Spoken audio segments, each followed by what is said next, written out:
All right.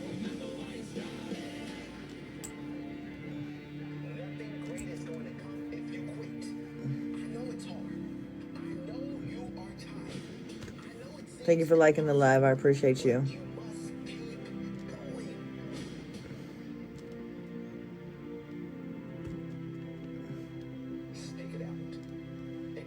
Thank you. I'm going to black out the screen and then we're going to get started.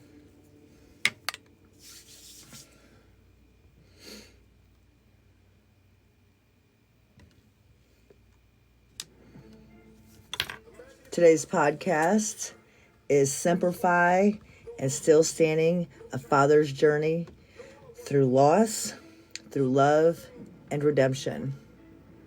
Pretty good. How are you, Amber? Today, on the Power of One Voice, we're going to be talking to a gentleman who has been through hell and high water, through loss of a best friend, through loss of his wife, now raising his 3 children. Welcome to the Power of One Voice with Rare Soul. Welcome to the Power of One Voice, where survival meets soul and pain meets purpose. I'm your host, Rare Soul, and today's episode walks us through the raw and resilient life of a man who once wore the uniform of a U.S. Marine and now wears the weight of loss, fatherhood, and love on his chest. From prison time to championship fishing, from the heartbreak of losing his best friend and his wife, to healing hands of raising 3 children, this is not a story of defeat. It is one of devotion. This is his truth behind the silence. So let's dive in.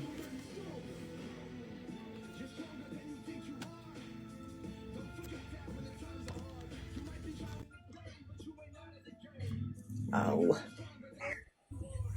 Hey, how y'all doing? Yeah, let me fix these boxes. What happens when I'm playing on them last night? There we go. How you doing today, Mark? I'm doing good. Stepped out a little bit. Kids are playing Oculus and ow, kind of noisy outside or inside. Okay. Figured I'd sit outside with y'all today since I'm Doing an all right? outdoors man anyway. I'm Doing okay? doing good. Sorry, yeah, sorry about the dog barking. That's okay. It's the neighbor's dog. Perfectly fine. So, today, if there's anything that I ask that you are uncomfortable with answering, anything that's too hard to answer, or maybe you need to take a break, you're more than welcome to go teacup. Just let me know you need to take a moment. The podcast is yours. I'm just here to guide you through questions so we can get your story out. Okay, Okay? And with that being said, sounds let's good. begin. So we're going to start with the foundation. What was your childhood like, and how did it shape the man that you've become? Um, my childhood, it was good. I mean, I can't complain. Grew up in a military home. Uh, my dad's Army veteran from Vietnam, and mom is a RN, and now she's I want to say administrator or something like that, at a nursing home. So education was pushed hard on us, and uh, not as much sports. I picked up on sports, but dad was athletic, so I played a lot of sports growing up. But a lot of, I would say,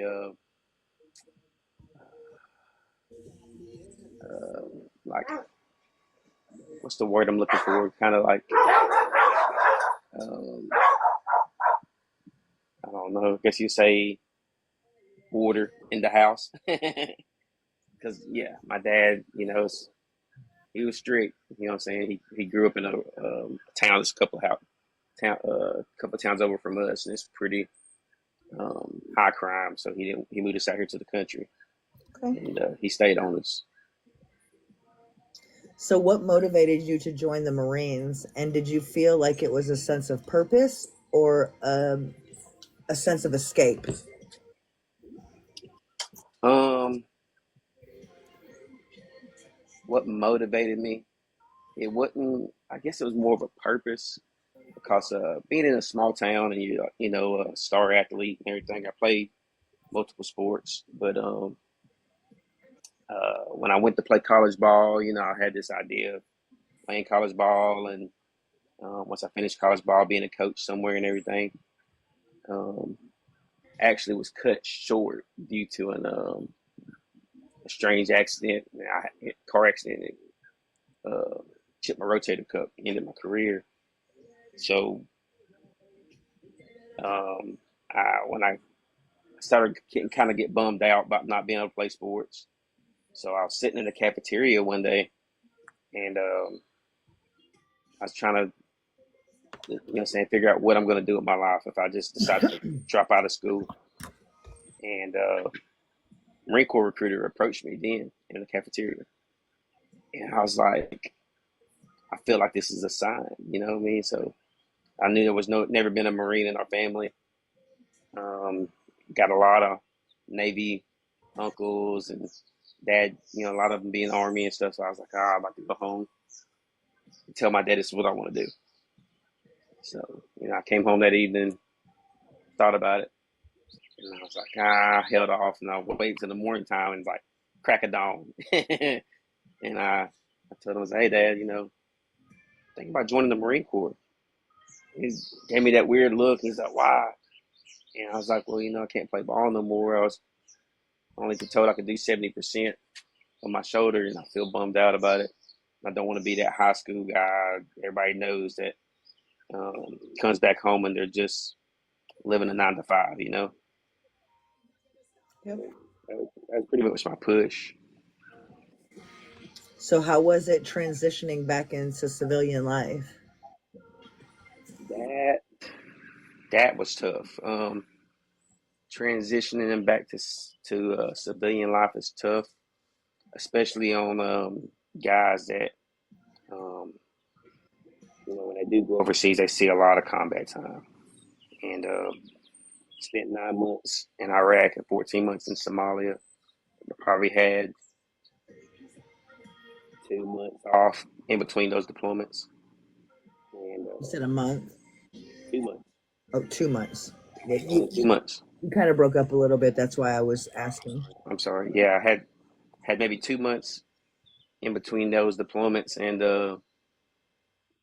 you're back over again because my job was in the Marine Corps. I'm attached to infantry unit, so it's I dealt with heavy weapons and door breaching and stuff like that, and a lot of bombs, explosives stuff.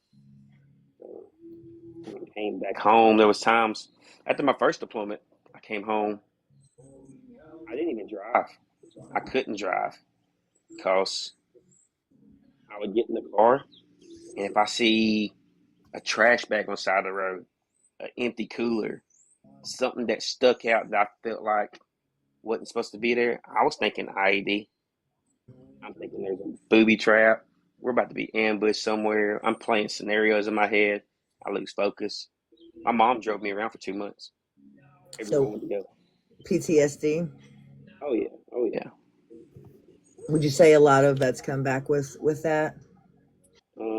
Yeah, after my second deployment, it was really extensive. We was only supposed to be there 9 months. It extended to 14. And when I came back home, and I was wanting to to take off for another deployment again, but my oldest son, I mean, he bawled his eyes out. I said, "Dad, please don't go. You're constantly gone." But a lot of people don't understand, guys. Like if you ain't, it's hard for um, being in the position I was. I seen a lot of younger Marines. I was saying I was in the NCO position, so every time I tell them they get ready to start a family, I say, "Hey man, you sure this is what you want to do?"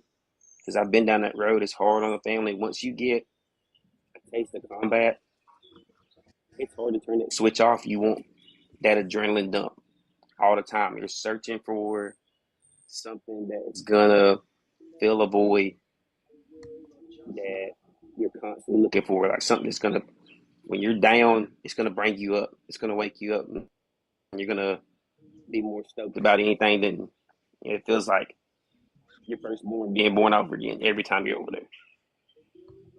It's a weird loving feeling to it once um, you constantly do it. And the guy I went with the buddy program.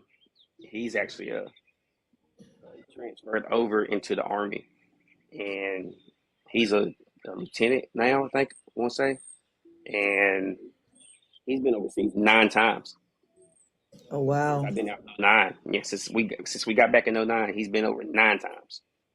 So Oh, wow. I think he's seen his kids live literally 2 minutes away from me. And they've probably seen him. I think you know what I'm saying once every summer. He loves it.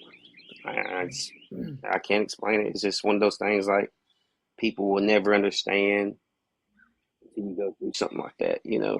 And it's hard, and I think it would be hard for him to transition back. So I'm really hoping once he retires out that I can sit down and have a talk with him and make sure everything's gonna be okay with him. So let's talk about the loss of your best friend. Okay, so Can you take us back? Raphael, yeah, I was yeah, I gonna can say, take you can you back. take us back to the moment that you lost your best friend, and how did that change your life? Okay. Um, it was my senior year. Yeah, my senior year, and no, yeah, it was my senior year. So no, my junior year. I take that back. It was my junior year because I wore his number my senior year. Um, it's halfway through the football season. Me and Raphael were best friends. We're salt and pepper. Like we're two totally different people, but we're salt and pepper. I was a partying high school guy. He was the more athletic, churchy, preacher's son type of kid. And, More um, reserved. yeah, way more reserved, but a talented kid. But he lived in a bad neighborhood. If anybody knows Georgia, um, Douglasville, Georgia is very high in crime rate. So I always worried about him when he'd go back and see his dad and hang out over there and everything. So it's Thursday night, and I talked to him, and he's getting ready to go to his dad's before he comes back to school tomorrow. And I say, hey man, worried about you, bro. Like, what I'm saying, this is homecoming night. Got a big game tomorrow, so I'll see you tomorrow when you come to school.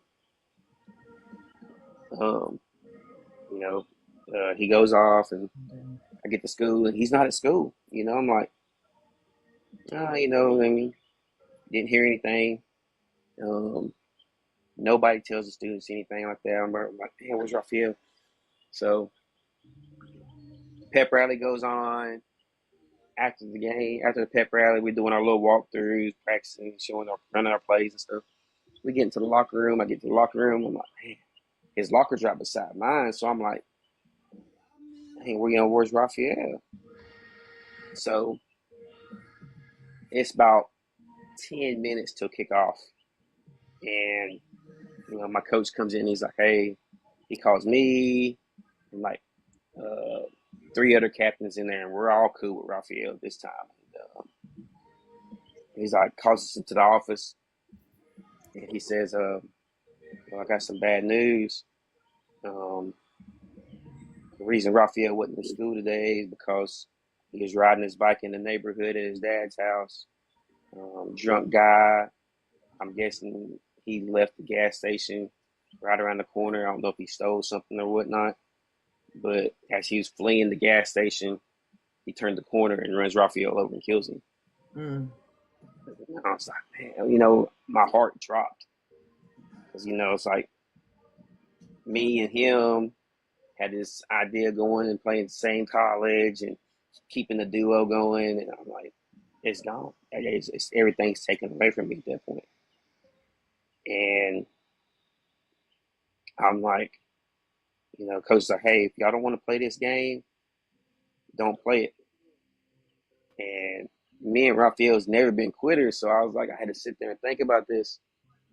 And You know, his mom hollers at me at the entrance to where we run out of the field. I see her, I'm hugging her and everything. We're both crying.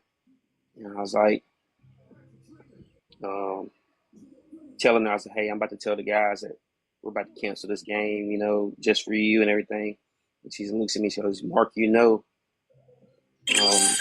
you and Raphael have never been no quitters in anything.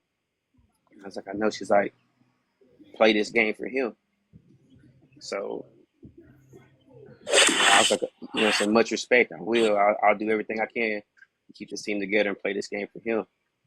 So I go back into the coach's office. Like, hey, just talked to Raphael's mom. Out of respect for her, we're still going to play this game. And then I request and say, Coach, I'm no longer wearing number 3. That's my jersey I wore all my life. I said, I'm wearing Raphael's jersey. I said, I need you to go change the roster. He said, you sure? I said, I'm not wearing no other number the rest of my life. So I wore number 11. I put on number 11. I played the rest of my junior year and my senior year and all through college. I wore number 11. It's awesome. So, why did you choose the name your child after him? Cause a part of me never wanted him gone. When even after I got done playing sports, man, how else can I represent Raphael? I don't play college sports no more. I can't wear a number on my uniform. So when my first child was born, it was kind of unexpected. And when I found out it was a boy, I always wanted to say it's a Mark Jr., but I was like, nah, it don't feel right. And I was like, I need a Raphael in my life. I need another sidekick. So I named him Raphael. So, what does that mean to you today? Um, a lot. It means a lot to me because I grew up my mom's Catholic and my dad's Christian. And I grew up in and out of church. And it wasn't for the fact that I lost faith at times. It's because when I was growing up, um, so strangely say, fishing tournaments would happen on Saturday, but like there's no internet back in our time, you know what I mean? So like everything that was recorded the day before it aired the next day. So like there'll be days um I know a fishing tournament, big tournament where all the pros fish Saturday, and then Sunday come around and they're like, we're gonna show you what happened in the Bassmasters or from the day before, and I'm like, yep, I'm not going to church today, So like, um, yeah, I mean, when I had no intention of going to a Christian school when I got to college, so when Raphael passed, he wanted to be a pastor. That was his big thing. He wanted to go to this Christian university and be a pastor, and I turned the school down like 2 or 3 times, and because I wanted to play baseball and football. I didn't want to just play a single sport because I was my how do I put it? I was more talented in football, but due to my height, a lot of colleges didn't recruit me in baseball. So the college in Ohio, they came to me one more time and was like, look, is there anything that we can do to get you to commit? And I was like, look, out of respect for Raphael, I mean, I would love to commit to y'all school and finish something that he started.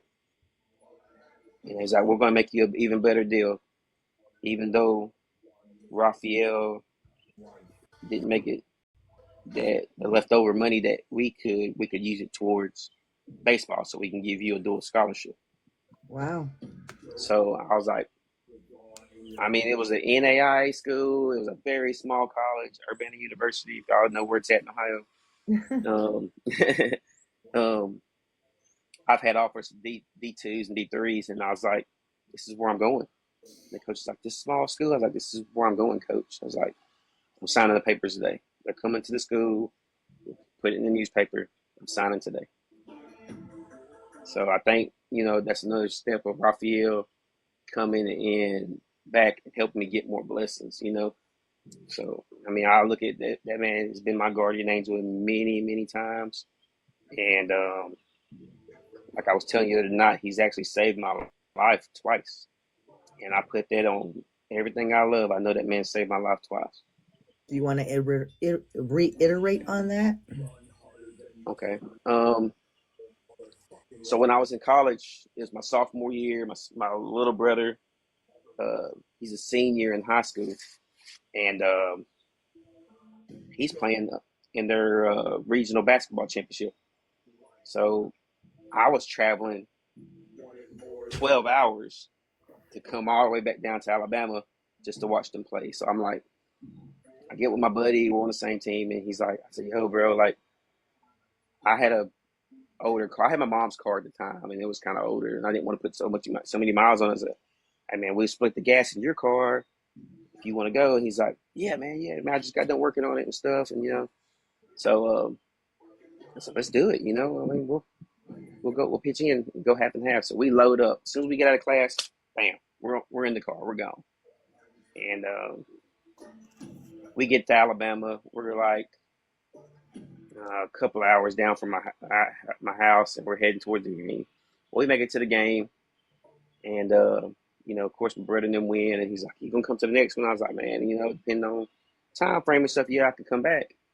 So we're leaving the game, and I'm sitting in the front seat of this Toyota Camry. No, take it back. I'm sitting in the back seat. I got one of our buddies. We're just gonna drop him off. He's sitting in the front right seat, and he's the driver. So I get in the car first. You know what I mean? I'm a social person, but I didn't really associate with the younger people in my high school. So I was like, yeah, this game's over. Let me get in the car. So everybody's like, hey, Mark, and I was talking to me. So I'm like, I got to get out of here. So I get in the car, and boom, I sit down, and it's like I could feel a weight come on me, and it's like I felt I instantly went to sleep. You know what I mean? It's like, and I have a premonition, and I can hear Raphael's voice like, Mark, and I kind of wake up, and we're driving. I'm like, I don't even remember driving. You know what I mean? So I'm like, okay, and then I'm watching this whole premonition unfold, and we're behind a log truck, and some wood chips are coming off, and it's hitting the window. It's like some pretty big wood chips, and we go to pass this log truck, and once we pass the log truck, something with the car happens.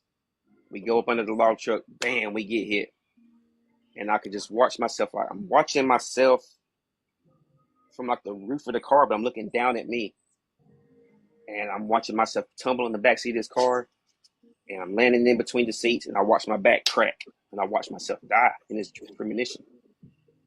And I'm like, it scared me so bad, I snap out of it, and I remember sitting back in the same back seat of the car, and I'm like, yo, I'm like looking around, like, what just happened? You know what I mean? Like, and I can hear Raphael's voice go, buckle up, and I'm like, all right, so I'm the type of guy that everybody followed. If I did it, most people did it. So when they got in the car, I'm like still in shock. So when Matt gets ready to crank the car up, I take my seatbelt and I click it. Everybody, it's like crickets in the car. When I click my seatbelt, everybody's like, they turn back and look. And they're like, why'd you just buckle up? I was like, I just heard Raphael's voice. Like, he told me to buckle up. And they's like, everybody just clicked it. Didn't ask no questions. Just clicked the seatbelt. And so we're going down the road, and I'm smoking a Black and Mild. And I remember lighting the Black and Mild, and in the midst of me lighting this Black and Mild, I hear something tap the window. And I'm like, boom. I was like, oh, a wood chip hits the window. At this point, I'm kind of like, didn't I already dream this? Like, I'm still trying to put everything together. So, like, two or three more wood chips hits it, and we're already going down the road. It's like 65 miles per hour. I'm like, yo, Matt, like, I don't want your window to bust. Go ahead and pass this log truck. And that's what I tell him. In the midst of passing this log truck, we get up to about 75, 80 miles per hour. And I notice Matt freaks out. He's like doing this. I was like, yo, what are you doing, bro? He's like, I got no control of the steering wheel. So the steering column, it breaks. Mm. And the last thing I remember, we go off into the ditch. We hop a ditch, hit the other side. I remember the car just tumbling. We come back onto the pavement, and I watched it go right up under the log truck. And I'm thinking, I'm about to die. So it clips the front of the car where the motor is. We flip 7 times. And the only reason I know it's 7 times is because that's what the log truck gave in his statement.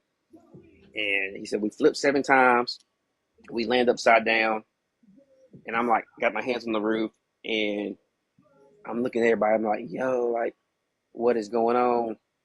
And I'm looking at Matt. And then I guess Matt's seatbelt broke. He's laying on the roof. So I'm trying to pull him to me. And then I realized, like, my left arm, it don't move. I'm like, oh, snap. So I'm trying to pull Matt to me.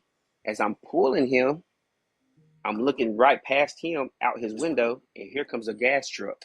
Mm. Bam. It hits us. Boom, boom, boom, boom, boom. 4 more times. And I remember waking up. And I was like, Matt's unconscious. He's got a big cut. I mean, giant cut across his head. And I'm thinking he's about to bleed out. I unbuckle my seatbelt, hit the roof. I start dragging Matt out. My other buddy's already out of the car. So we're just laying in the ditch. We ain't got no cell phones. Like, we're just laying there. And the truck drivers are coming out, running towards us. And I remember getting in the ambulance, and the state trooper looked at me. He's like, son, if you wouldn't have had your seatbelt, I'm going to show you a picture. And he showed me a picture. After the second contact of the gas truck, I had no roof over the car. He's like, you would have been ejected or crushed back there if you wouldn't have had your seatbelt on. So I was like, man, Raphael looked out for me. So, I call my coaches and stuff. We call our coaches like, hey, car accident. We got to see the trainer and do all the stuff, do our rehab and everything, get back up there. So I'm seeing the rehab doctor, and he's like, yo, I got some bad news. Like, you got a lot of inflammation and a partial tear and rotator cuffs chipped.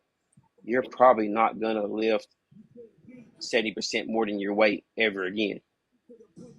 And I was like, 70% of my weight? I was like, I'm 165 at this time. I'm like, if I can't lift more weights, I'm not going to make it in college ball. So I was like, I'm trying to think of what am I going to do now with my life. So I go to the cafeteria after class one day. I'm just sitting there, and I'm like, man, what am I going to do? And that's when I got approached by the Marine recruiter. Fast forward from there, I could tell my parents all that stuff. Fast forward from there. So I'm in Somalia, and we're helping Ethiopia and Somalia. We're allies with Ethiopia, so Ethiopia and Somalia get into a civil war. We're going over there to help them out. I never. It's bad for anybody watching this military. I never wore what we call the thick plates, as a 7.62 plates. I always wore the thinner ones because they're lighter. And I was in my bunk area one day. I was getting ready to put my vest on. We're getting ready to go on patrol. And I can hear Raphael goes, wear both plates. And I'm like, I'm looking around. I peek outside my little cubby, whatever, have my little curtain up. I'm like, is somebody playing games with me? Like, that sounded like Raphael. So I'm like, I was like, this voice has saved my life once, so I'm going to go ahead and put both plates in. So I put both plates in. At this time, my vest is heavy, full combat load, all my ammunition, all my darn bomb stuff. I'm like, God, this is about to be horrible. So we get out, I walk out, we get in the Humvees, and we go downtown. So we're about to clear this little area out so a patrol can come through and get supplies through. Well, Sergeant Bates is on one side of the road leading his squad. I'm on one side of the road leading my squad. And, we're just walking. We're checking house, going each down. And Sergeant Bates like, hey, Clifton, get over here. And I was like, all right. So I proceed to cut across the street. We didn't already cleared most of it off. So I proceed to get across the street. I make it about halfway, and that's all I can remember. I remember waking up, Sergeant Bates is dragging me by my flat jacket. Dragging me. I was like, why are you dragging me? He's like, you've been shot. And I was like, what? So, I'm trying to flex my back and I can feel it. The bullet's like barely poking through the darn jacket. And it was a 7.62 round. And it luckily stopped at the second plate. And Mm. it's right there on my spine. And I mean, I'm blessed because it just bruised me. But at the same time, that bruise kept me from walking almost like 2 months. Wow. But I'm still here. So I thank Raphael for looking out for me on that one too. Awesome. So we're gonna move on to love and addiction. And how did you meet your wife, and what drew you to her? I met my wife outside of a pretty popular club close to our house. At this time, I've been single for like 5 years, and I was like, really wasn't trying to meet nobody. And my buddy, he's like, hey man, you got a good job, you working, doing some maintenance work, and um, I got a friend, she's a nurse, whatever, she's here tonight, and I can hook y'all up. So, I'm outside. Um, and he brings her outside, and I see her. I'm like, oh man, she's pretty. And she's like, hey, we're chit chatting it up, and I knew her from back in high school because she played in another school. She played volleyball. So yeah, I mean, kind of hit it off. I mean, what I'm saying. Um, After about a year, we got married, and after about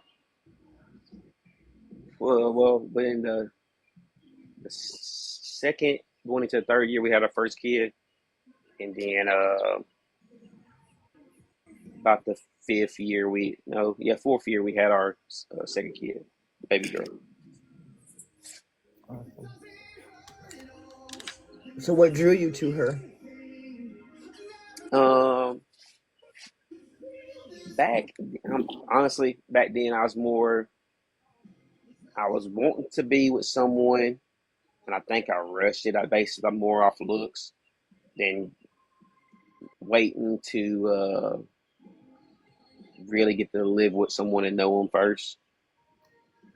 I said, I mean, everything was great up until um, the addiction part, and that happened after once she started. After the second child, she started having real bad knee problems. Like she could barely stand and stuff. Her knees was swelled. And I was like, hey, let's go ahead and get those knee surgeries that you're supposed to have that you avoided for so long. And well, we got she got the knee surgeries done, and that's when she first got addicted to the pain pills. And she was abusing it by mixing it with alcohol, and that's when it started going more Downhill. downhill. Yeah, that's I just didn't want my kids to be around stuff like that. You know what I mean? Like that's I mean, I can't say I've never had a problem because I had a problem with alcohol when I got back from what I'm saying, my PTSD and stuff. But that's a battle I won myself by coping with Yeah. fishing and helping other people out. And I tried my hardest. I felt like I tried my hardest to try to help her understand that. But when you have friends and they're in the party life, Mm. it's not a good influence. Yeah. Was there any early signs that maybe you thought you missed? Um, when I started noticing that she would run out really, really fast. Um, she'd be like, "Hey, I need um, to smoke or something," the left hand cigarettes and stuff like that. And I was like, "Well, I mean," she's like, "I'm hurting. I need that." And I'm like, "Okay," I'd go get her that, and then it got to where that's not helping no more. She wanted um, something else, and then her brother come over one day and in the gas station. Um, a gas station pill that back then were they don't have it now in Alabama, but it's called Zaza's. But it's known as the gas station H word. There we go. And that got bad. I knew that's when I knew going spending $50 on a bottle um, a week turned into going there buying a half a case every week. Oh wow. Yeah, What was it like living with someone that you loved that was fighting with substance abuse? it that is the hardest part. That's the hardest part because people that's dealing with that don't realize how they think. Yes, it's strenuous on them battling with that, but they don't see it how much if you're not able to support your own habit. Like I worked 3 jobs during the week. I'd work Monday through Friday. I worked 2 jobs. I'd do a security job, bartend, and then weekend do maintenance work for people. Mm, And I mean, I never had a day off. I had to literally 4 years I didn't fish pretty much at all. I didn't wow. have time. And even then, working 3 jobs, somehow we stayed broke. Like bills was behind, and I'd get them up, and had to get loans sometimes, and pay off loans, and still pay on bills, and it it, it caused a lot of fighting. Um, the kids saw it, and I hated that, and I was never at home and could never really explain it to them because I was never there. So it's rough. It's rough on a spouse that's sober trying to help someone get sober if they're not trying to help themselves. Wow. Um, did I ask you that? No. Did you ever feel guilty for not being able to fix her, or how did that affect your role as a husband? Um, okay, so at first I didn't feel guilty. Um, at first I didn't feel guilty because there was so much hate towards the end of our relationship.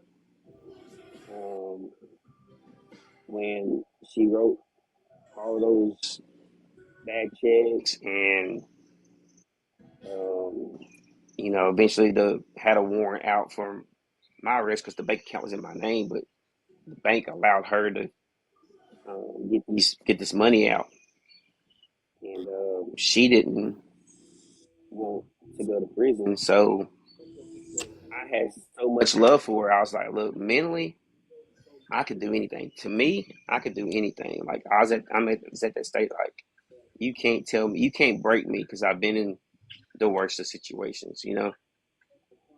So I told her, I was like, look, don't worry, just get a job. I'll take these charges. I'll do the time. And yeah, I ended up doing 4 years in state penitentiary for $15,000 worth of bad checks. And when I was first locked up, there was so much hate because I'm thinking, okay, she's gonna hold me down, hold the kids down. A best friend of mine, not a best friend, but a mutual friend of ours that was close to both of us. His wife calls and she's crying. So she actually calls the prison and requests to speak to me. Oh wow. And she cried. And I'm like, yo, hey, yo, I can't say, I ain't gonna say her name. I'm sorry. I was That's like, okay. yo, You're what's fine. wrong? I was like, yo, what's wrong? Is there something I could do? I mean, I'm locked up. There's not much I can do. Like, you need something outside the world. She's like, no, it's bigger than that, Mark. Um, she's like, my husband just left me for your wife. And I was like, what? And I was like, yeah, like they was hanging out, going to bars and stuff. And he ain't been home in 3 days, and he's been at your house. Oh wow. So I call, and my daughter answers the phone, and she's like, Uncle so and so's here, and I'm like, that's not your uncle. You know what I mean? Like, I'm mad at this time, and that's how they decided to break it to me. Like, they made the kids go to their room, they broke it to me like, hey, we're dating, Mm. and I'm like, I'm doing this time for you, and this is how you want to tell me?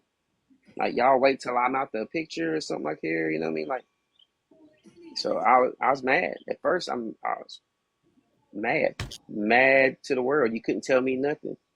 I mean, I literally went back to my cell, and I think like I took my anger out on a bunch of people. I mean, I feel so bad because there was people that would come bother me, and I would start a fight. I would fight in prison just to relieve anger. Mm. It's gotta be tough. And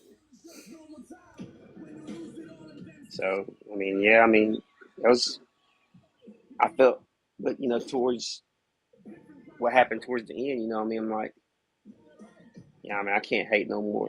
I'm not gonna hold no more hate in my heart.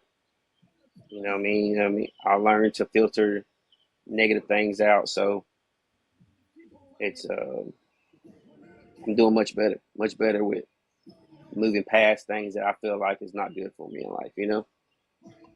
Yeah. And so, how did you deal or cope with not one but two overdoses and ongoing relapses?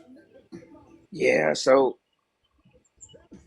I'm calling home. I get some money on my phone or whatever. My brother helped me out, and I got my little store in prison. Making some money off people, and and I call home to talk to my kids, and my daughter answers, and like they're not far from the prison I stayed at, so like it's storming outside. It's like darn near hurricane tsunami outside, and she's crying. She's like, "Dad, I don't know what to do." I'm like, "Baby girl, what's wrong?" I was like, "Where's your mom at?" And she's like, "Daddy, we was getting out of mommy's car, and she just collapsed, and it's raining. I'm wet. I don't know where the keys are at." So I'm like, I'm freaking out. I'm trying to like get guards' attention.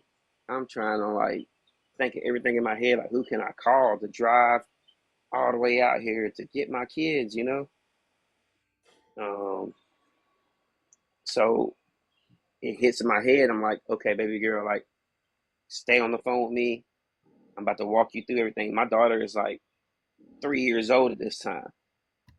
So I was like, look, baby girl, so I need you to walk to the end of the driveway, and where the trampoline is, I need to walk down this trail because I knew her mom's house was down the trail next, like on the other side of the woods. I didn't want her to walk a certain way because she did have dogs. She had like big dogs, and I didn't want them to eat her up.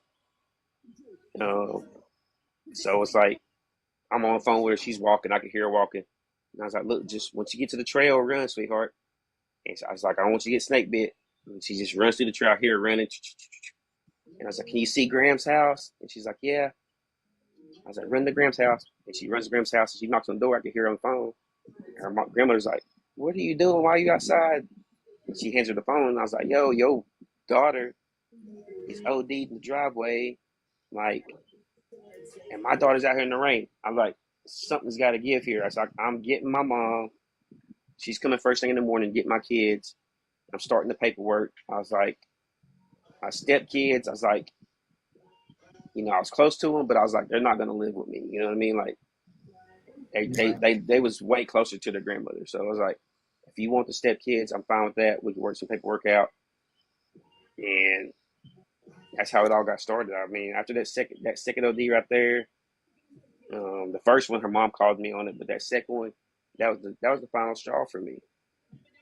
And I was like, I can't deal with that. And of course, I think she had two more after I got custody of the kids and stuff, and the kids was telling me about it. My mom got them again, and she ended up going to the hospital a couple of times or whatnot. And I was like, I told her, I said, you can't be around the kids no more. Until you get some help, you can't be around them no more. Right. I'm sorry. I have to use the restroom. If you excuse me Hey, for go ahead, one go ahead. second. I, Go I ahead. did all that before I started.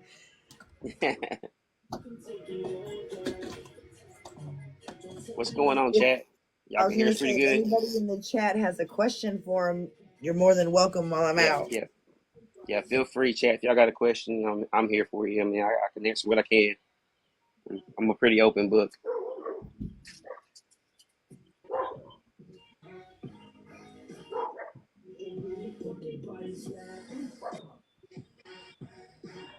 And if it pops up late, I'll try to read it as fast as I can. What's up, Rick? Rebecca, I'm doing good. How are you?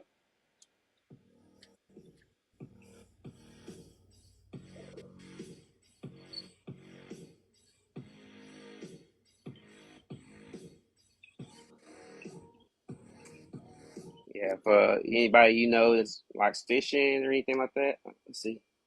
How have you gotten past your struggles?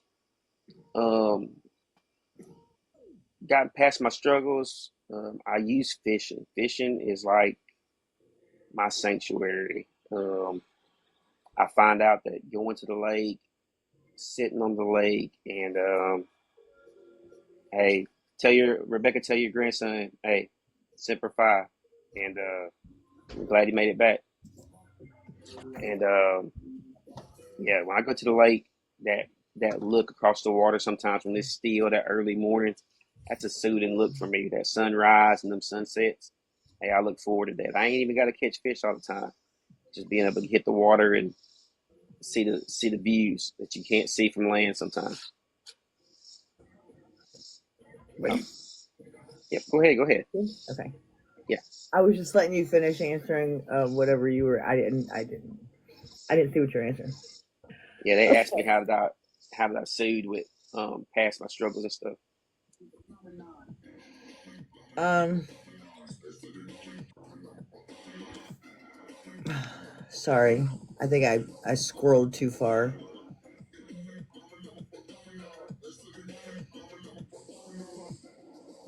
How did you deal with her suicide and being left with three children to care for?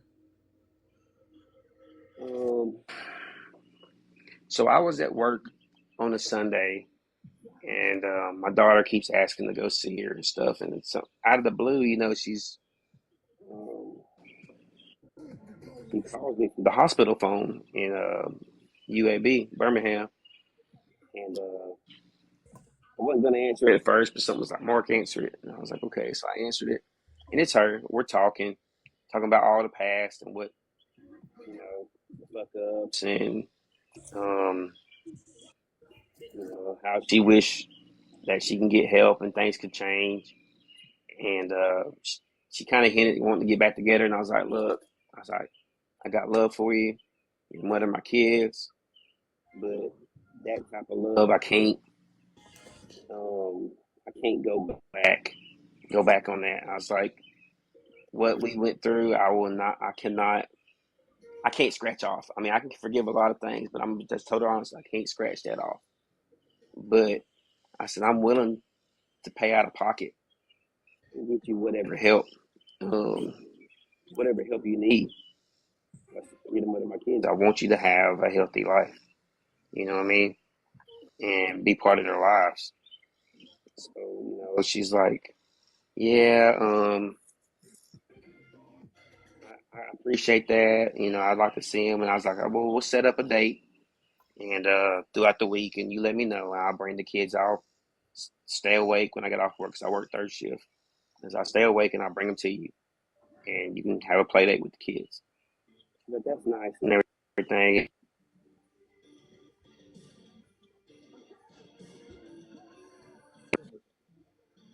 Phone call came in, my bad. But yeah, we got the phone. Everything was good. It's 3 o'clock in the morning.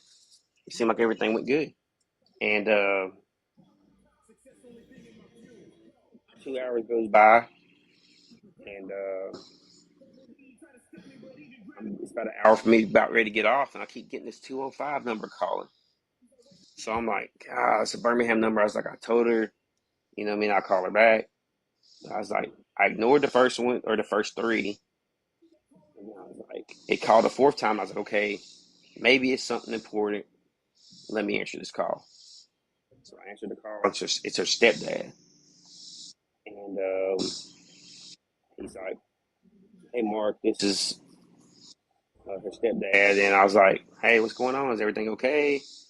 He's like, um, he's like, Tiffany's gone. And I was like, what do you mean? I was like, yeah, it's like, did she ran out the hospital? Did she, what I mean? Like, you come to see her and she just like take off. I mean, was something like, is she not there? And he's like, no, Mark, she's gone. And I'm like, it clicked what he was trying to say. And I was like, yeah, I was shocked. I just got off the phone with her. He's like, yeah, she committed suicide in her room in the bathroom and took her life. And I was like, I didn't know because instantly I was thinking, dang, what am I going to tell my kids? So I know that was a rough morning for me because I held it in for like, I don't know, I even went to sleep on it because I didn't know what to tell them. And then when they got home and got off the bus, I told my mom, I was like, hey, we all got to sit at the table. We got to talk. And I need you here because I don't know what's about to happen. So, I mean, I sat the kid, we all sat at the table. My daughter's there right across from me, and my son's on one side. And I was like, look, um, I know I told you you couldn't go back to your mom till she got better, but I don't think you're ever going back to your mom's. And my daughter looked all weird at me, and I'm like, I'll never forget that look. And she's like, what do you mean? And I was like, um, well, 2 months prior, they had to bury their uncle over because he overdosed. Mm-hmm. And, I was like, Uncle Dace, he went to another place, baby. I was like, mommy's in that same place. Oh wow. And she lost it. Lost it. And my son just sat there. He was all quiet. It's like he didn't even move. You could tell he was shocked. But she lost it. And I'm trying to hold her. She wouldn't stop. I had to call my dad. I was like, yo, Dad, meet me outside. Like, you're her comfort when I'm not not at Yeah. home. I'm like, I need you here now. Like, you gotta run. Because I'm worried about she's gonna have an asthma attack or something. And literally, he gets to the yard, and we're sitting out in the front porch, and he's holding her, rocking her. I'm patting her back, and we're trying to get her to calm down. But yeah, that was tough. That was tough. Sorry, I had to turn my phone on do not disturb. I had people are starting to call my phone. How you doing? Okay. Are you angry? Are you angry with her? Like, were you angry with her? Were you angry with yourself? Or even like everybody else around you? Uh, I I was more angry with the guy she was dating at the time because I was like, she wouldn't be in a situation, bro. Like, if you would have tried as hard as I did to get her help, you know? Like, even though he say, I don't know, I mean, I just hear from words on the street that he used and got her on something harder, and he quit, but allowed her to keep going. And I'm like, I was mad at him, upset with her because I felt like a part of me, a small part of me felt like it was a coward's way out of trying to get help, you know?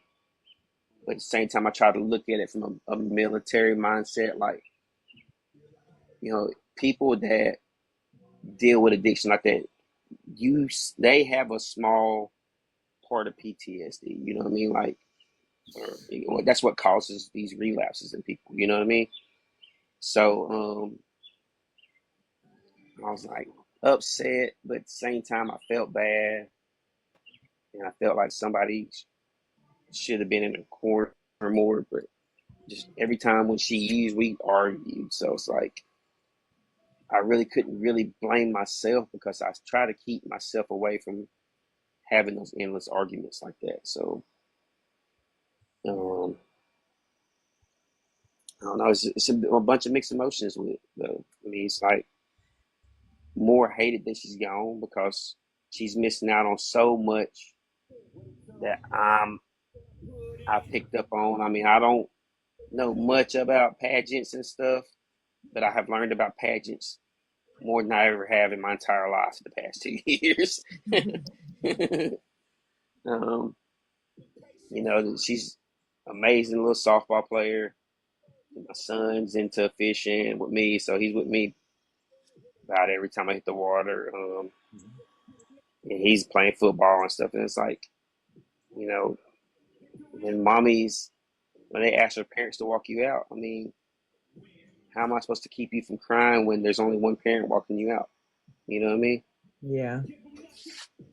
So a part of me is like, do I find somebody to fill that mother figure, or do I just keep going on with what I'm doing? You know what I mean? So it's like the other night when we talk, do we find a spouse, or do we just keep Yeah. going on what you do? Yeah, I get it. Um, so how do you process your grief um while you're parenting, and how do you grieve since you're the only parent left? Um, I got a little black box. It's the only way I can describe it. In the military, we call it the black box, and it holds all your emotions in. So when I'm home, everything that bothers me, I put in that little black box, and it's inside. So I try to be the best, happiest dad and do as much as possible when I'm home. And I try not to let them see nothing breaks me.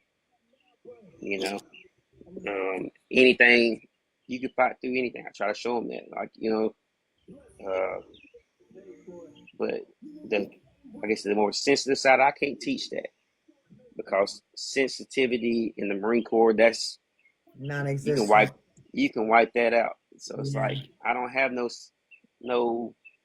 crying movies. I could sit with my daughter and she'd be over here crying in the movie. I'm like, she's like, Dad, this don't make you sad. I'm like, baby girl, I mean, I wish I could cry, but I'd cry with you, but it just don't.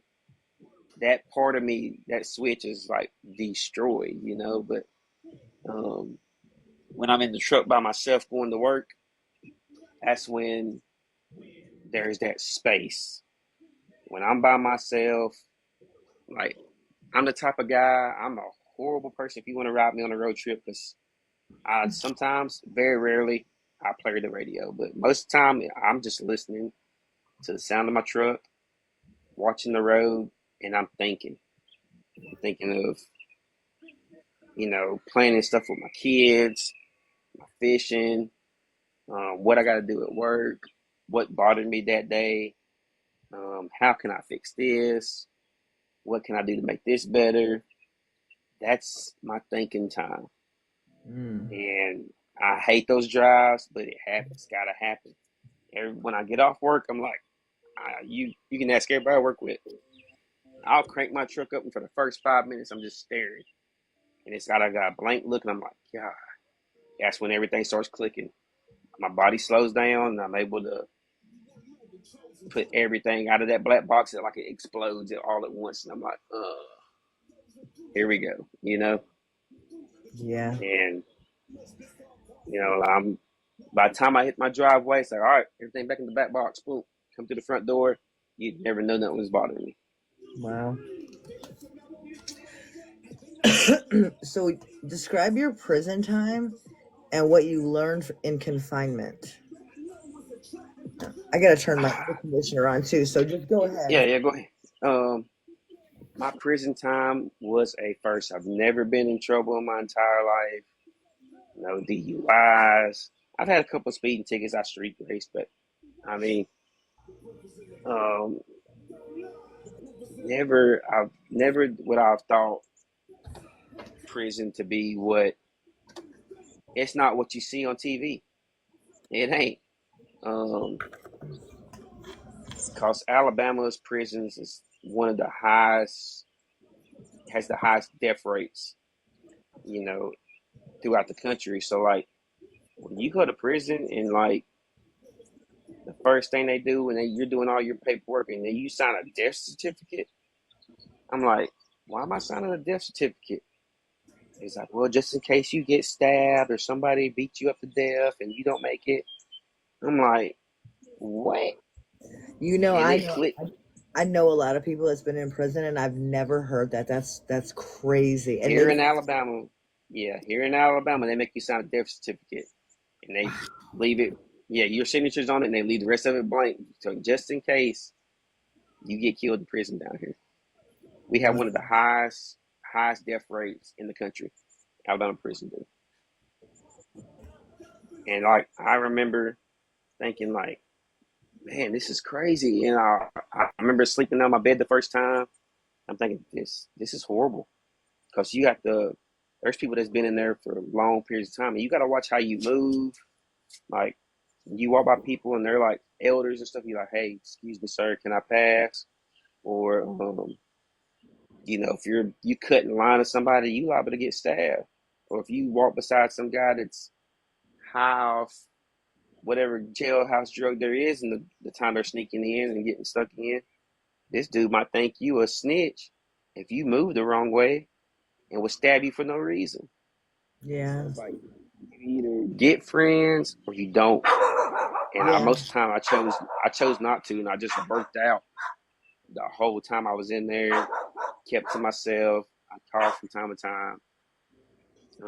When I finally got onto a work release program, that's when I was able to leave the prison. So work release people are able to leave the prison and actually go work a real job, and you get to send money home, and then you get to pay a certain amount towards your fines and stuff like that. So I was able to pay off all my fines while I was in prison because everybody's like, "Mark, you don't sleep, bro." I'm like, "Yo, I'll sleep when I die. I'm paying off all my fines before I get out of here." And I paid off like $16,000 worth of fines. I would work 72 hours a week just because I didn't want to go back to prison. Yeah. I'd be at I'd be at the plant. They'd be like, "Hey, who wants to work overtime?" I'm like, "This guy works 16 hours every day." Wow. Um, why does dating feel terrifying to you? I mean, dating feels terrifying to me because being a parent makes it rough. And if you really care about your kids, you really care who you bring around them. Because kids, where do people be like, oh, they're little, they won't remember this? Kids remember. And I don't want them to be like, okay, they get attached to one, that don't work out, you bounce to another and get attached to somebody else and they bounce. I don't want them to be like, hey, daddy, I remember this girl, y'all fought and this. No, none of that. None of that. If I bring you into my kid's life, it is a long term thing, Like I'm trusting you not only with me, with my little ones. Yeah. So that's what makes it really scary. You ain't hurting my feelings, but you ain't got to just win my heart. You got to win them babies' heart too. 'Cause if my Right. kids don't like you, it ain't gonna work. Makes sense. Do you use fishing as therapy, to find your? Do you find your peace on the water? I do. I do. It helps me. Like I feel like I take everything that bothers me sometimes, and I'll leave it on the water, and it don't come back with me. Like I'm able to think of things, come up with a solution, and be like, all right, done with that. Drop it in the water. I'm gone. It's over with. It's there. It's stuck. You ain't gonna bother me no more. What do your mornings look like with being a single father? Most of my mornings, about 3, 4 days out of the week, most of my mornings I'll get off, and luckily, thank God, we got a thing called summer camp that your kids can go to. You don't have to pay for daycare. They're actually in school, still learning, and so I'm able to get on TikTok and YouTube and Facebook and promote for my companies that sponsor me in fishing, and I'm able to get out in the water and test lures for them and give them feedback and help come up with more creative ideas. Not only help better every other angler, but um, better the company as well. And then if I got any other spare time, I'm taking other young kids fishing that are, they're free during the daytime. If like I'm not tired, or if I see a veteran that's like, hey man, just need somebody to talk to. Hey, what better way than you come try my hobby, and it might help you out. I might help you be able to use the lake is for you to decompress. So you use your fishing team as an anchor? Yeah, my fishing club that I'm with, we've got a couple of veterans in it, and I use it as a platform to help me bring in people that's dealing with problems in life. I don't keep my focus just on veterans. I try to relate to people that may have gotten the bad end of the stick, wanting to straighten their life out, and saying they been through jail or prison. They looking for someone that's not going to help them go back down the wrong path, or I use it towards college, helping college kids or high school kids that are out and about, especially during the summertime now. And I see them on the water, and I see them there by themselves. Hey man, you want to hop on the boat and go fishing, or you want to walk this bank and go fishing, and we can talk. We talk about anything. I'll talk about religion with you. We can talk about what's going on in your life. What if you want to talk about fishing, how you can get better, whatever. I mean, I'm here as your platform to help you move forward in life. If I can help one person move forward, that's one person I helped in life that I feel like God will bless me back. That's awesome. Do you worry about your children carrying your pain?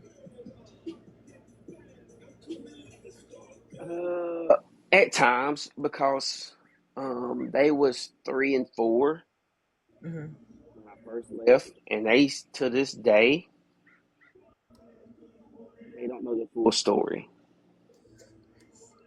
Right. So when I was gone, they just knew I was working out of town. So my mom told them. So when I came back and I was in the work release program, it made it easier for me to say, "Hey, I was working out of town," because I was able to call them when I was at work. So yeah, I mean, um, our work release program. If you got into a part called the Honor Dorm, which I eventually made into, um, you work during the week, and on the weekends they give you an ankle monitor, and you get to come home for Saturday and Sunday. Oh You just had wow. to be back. Yeah, you just had to be back at the prison at a certain time. So I was coming home on the weekend instead of sleeping, on at the prison on the weekends. Yeah. So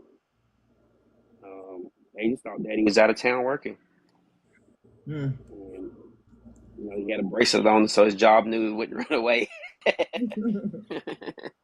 So, do you still trust manhood and being emotionally available after all that you've been through, or all that you've even seen?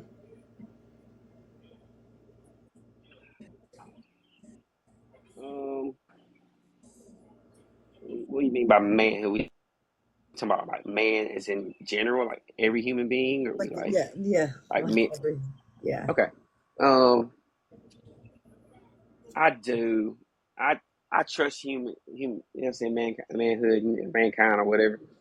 But I'm thinking as a America as a whole, we have lost a lot of values of what this country was built on, and we're falling under the part of we got more public figures that put themselves on a different pedestal rather than being a leader.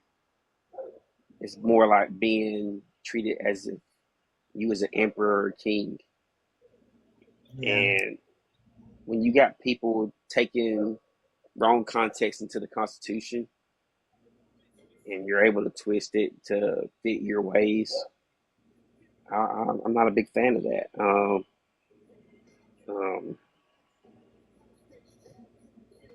it's the way with all the everything that's happening right now out in certain areas. I don't like that. I don't understand the concept of if you're gonna go out here and speak your mind, speak it peacefully. Don't ruin somebody else's day over it. You know what I mean? There's people out here, mom and pop stores, that are giving their life earnings, and then for people to go out here and you know tear down a whole city, and then you just ruin some family that just gave everything they got. yeah. You know what I mean? And you I destroy their do. business. Now they can't. Now they'll have to go bankrupt. They won't ever get back on top.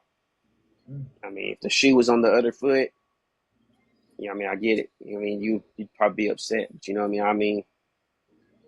Um, I'm a hardcore um, American. I stand by America. I love America, and even my family's from the Philippines. I love them too.